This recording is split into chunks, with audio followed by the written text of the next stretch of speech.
Assalamualaikum warahmatullahi wabarakatuh. Kembali lagi di Lentera Alam. Di kesempatan kali ini, Lentera Alam akan kembali menceritakan pengalaman horor yang dialami oleh Bayu, yaitu akibat bermain jelangkung. Di part 2 ini, Bayu menceritakan apa yang terjadi sama teman-temannya, yaitu Anto dan Erik. Bagi sahabat Lentera yang belum nonton part sebelumnya, jangan langsung nonton video ini, tonton dulu part sebelumnya, jadi biar ceritanya nyambung, mengerti alur ceritanya. Oke sahabat, gak usah berlama-lama lagi, kita langsung ke ceritanya.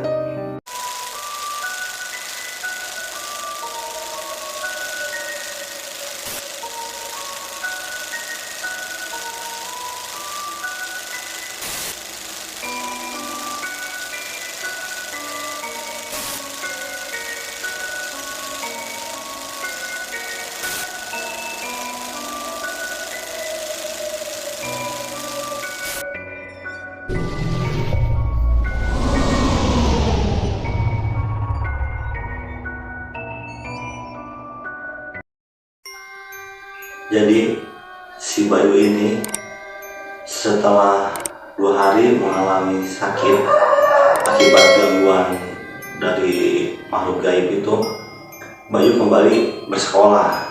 Nah, di situ dia ketemu sama Anto. Dan kebetulan pada saat itu Erik memang belum sekolah, belum masuk. Nah, saat turun dari angkot, si Bayu itu langsung dipanggil sama si Anto. Baik. Lalu si Bayu pun berbalik dan nyamperin ke si Anto. Lalu si Anto pun bilang, kita jenguk si Erik yuk. Gue dari kemarin nunggu dulu. Terus si Bayu menjawab, iya nih, gue juga baru masuk, gue habis sakit. Lu sendiri gimana? Dan si Anto pun menjawab, udah nanti aja ceritanya, yuk kita jenguk aja si Erik. Singkat cerita, mereka berdua ini bolos sekolah sahabat pada waktu itu,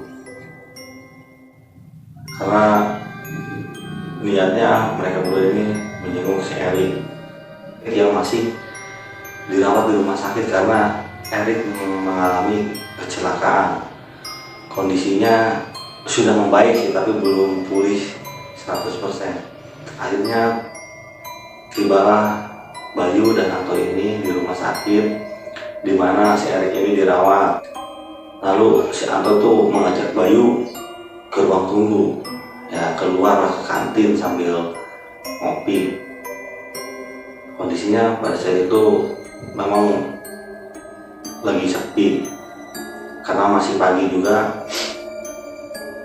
Kebanyakan yang ngejenguk itu baru pada pulang gitu kan, yang nungguin malam.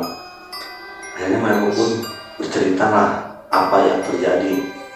Nah, si Bayu menceritakan pengalamannya, kenapa dia sampai sakit 2 hari. Nah, akhirnya si Bayu pun bertanya, kamu sendiri gimana, Anto? Apa kamu mengalami hal-hal yang aneh setelah main jelangkung kemarin?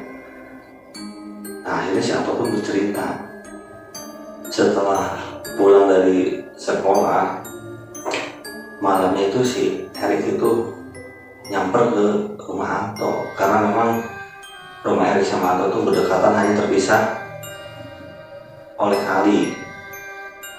Erik itu ngajakin Anto tuh buat rental PS, ya pada saat itu masih PS1 sahabat nih. Jadi pulang dari sekolah itu malamnya mereka berdua itu main PS ke rental PS.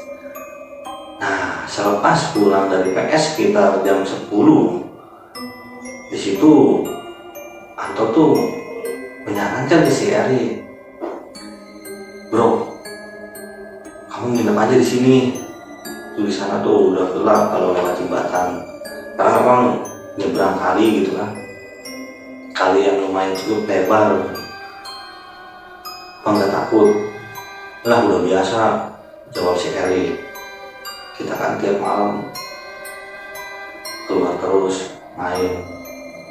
Si Anto pun bilang iya juga sih.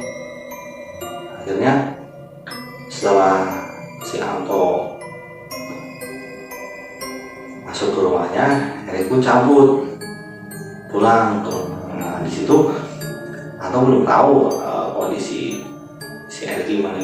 Ini apa yang terjadi sama si Anto setelah pulang dari main PS itu sekitar jam setengah 12 malam.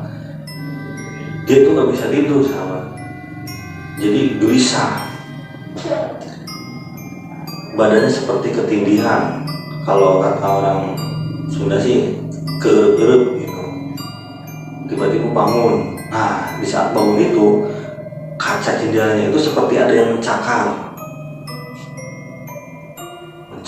Gimana sih suara kaca yang dicakar-cakar gitu sama kuku yang panjang.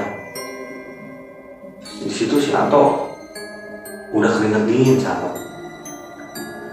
Dia tuh tarik selimutnya, berusaha untuk merem, tapi lagi-lagi susah buat merem. Tiba-tiba pintunya diketuk, pintu kamarnya itu.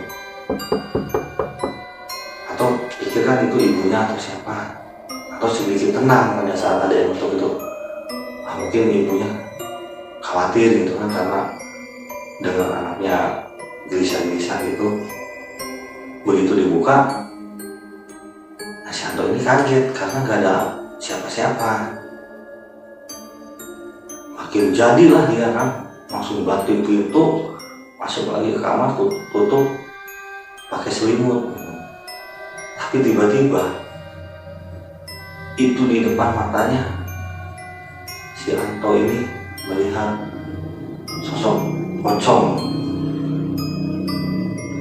persis di sudut kamarnya. Dan saat itu langsung gelap menurut cerita si Anto yang diceritakan ke si Bayu. Ya dia langsung gak sadar gitu kan, karena saking takutnya. Nah besok paginya Anto tuh biasa nggak mengalami sakit atau apa. Dia memang mau berangkat sekolah, kebetulan nunggu si Eri karena memang kan jalurnya satu arah. Karena Eri memang sudah punya motor pada saat itu, sudah dibolehkan untuk bawa motor. Sedangkan si Anto kan yang masih naik angkot, biasanya berangkat bareng sama si Eri. Nah dengar kabar pagi-pagi itu ibunya si Erik itu ke rumahnya Anto nanyain, karena kok bisa sampai si Erik ini kecelakaan. Situ si Anto kaget, dan memang udah saling kenal itu orang tuanya mereka juga. Lalu si Anto tuh hari itu tuh udah berangkat sekolah, langsung jenguk si Erik. Nah pada saat itu Erik ya udah memang gak terlalu parah, hanya jatuh dari motor nabrak pohon asem. Itu menurut yang diceritain si Erik. Ataupun penasaran kok bisa, kenapa gitu kan. Nah jadi setelah nganter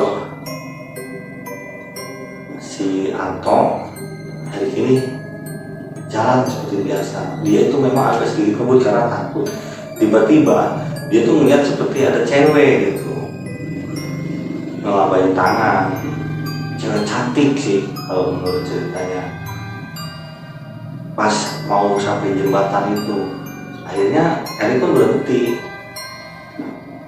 Dan si cewek itu bilang, numpang katanya ke depan.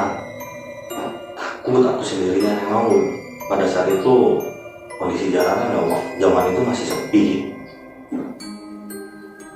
Jembatan juga masih satu. Kalau menurut si Bayu sekarang udah rame, jembatannya udah bagus. Nah, akhirnya Erik itu karena kasihan sama si teteh-tetehnya, memang menurut yang diceritakan si Anto ini ke si Bayu, si Erik itu ketemu teteh-teteh, itu bukan anak seumuran gitu. Pada saat itu bukan anak sekolah yang seumuran mereka, tapi memang udah lebih dewasa. Nah, diboncenglah si cewek itu. Begitu habis nyebrang jembatan, lewatin sungai, ada pohon asem. Di situ malah ketawa-ketawa si cewek itu sambil cekikikan gitu kan. Akhirnya si Erik kaget, tiba-tiba motornya oleng dan nabraklah pohon asem itu. Dan pas dilihat setengah sadar setengah enggak gitu kan, karena memang kondisi lagi habis tabrakan itu, mungkin kaget atau gimana. Itu si cewek tepat ada di atas kepalanya si Erik itu yang lagi jatuh, karena posisinya nangkring gitu di atas pohon asam itu, lagi apa sih, kakinya tuh lagi, kalau bahasa Sunda tuh uncang-uncang gitu, lagi duduk santai gitu, nangkring di atas pohon. Itu jelas banget katanya saya. Nah di situ si Erik ya minta tolong, tapi nggak ada yang lewat gitu kan. Kondisinya memang sepi pada saat itu. Nah pingsan lah dia.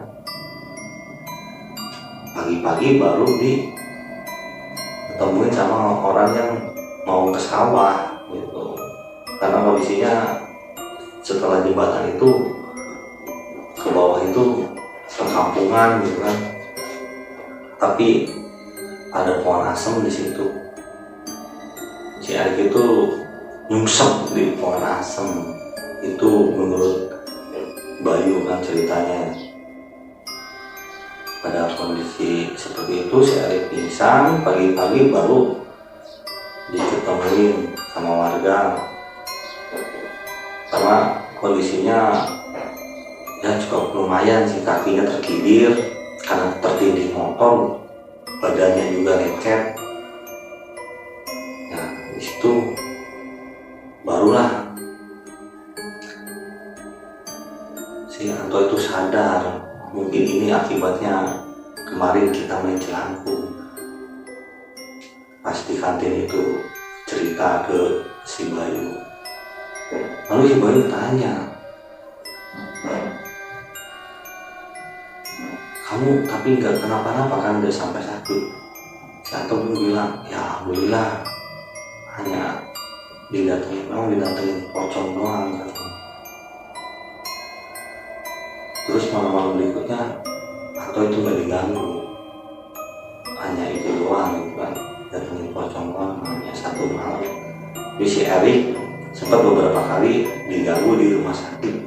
Akhirnya manggil Ustadz buat ngedoain, kasih air, dan alhamdulillahnya memang kondisinya udah semakin pulih gitu. Menurut Pak Ustadz ini, ya inilah akibat ulah dia sendiri gitu, cuman nggak dijabarin gitu apa ulahnya gitu kan. Nah, ya pada saat itu mereka berdua itu ngobrol di kantin rumah sakit itu, akhirnya sadar gitu kan, karena memang apa yang mereka lakukan itu mengandung resiko gitu kan, main jelangkung tanpa ada pendamping, istilah kasarnya yang mengerti tentang hal-hal gaib gitu, hanya ya iseng. Terus si Anto tuh bertanya, nah gimana kabarnya Ida sama Hani? Penasaran nih, apakah mereka juga diganggu?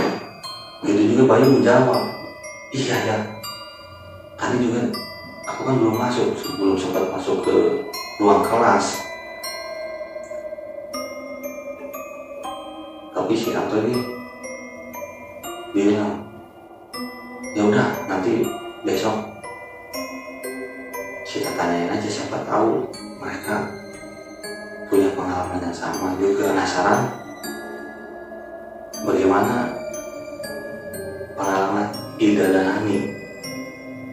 Tunggu tunggu di part berikutnya ya sahabat. Jangan lupa selalu dukung Lentera Alam dengan klik tombol subscribe, like, komen, agar Lentera Alam terus membawakan cerita-cerita horor dan referensi wisata religi. Akhir kata, saya ucapkan Assalamualaikum warahmatullahi wabarakatuh.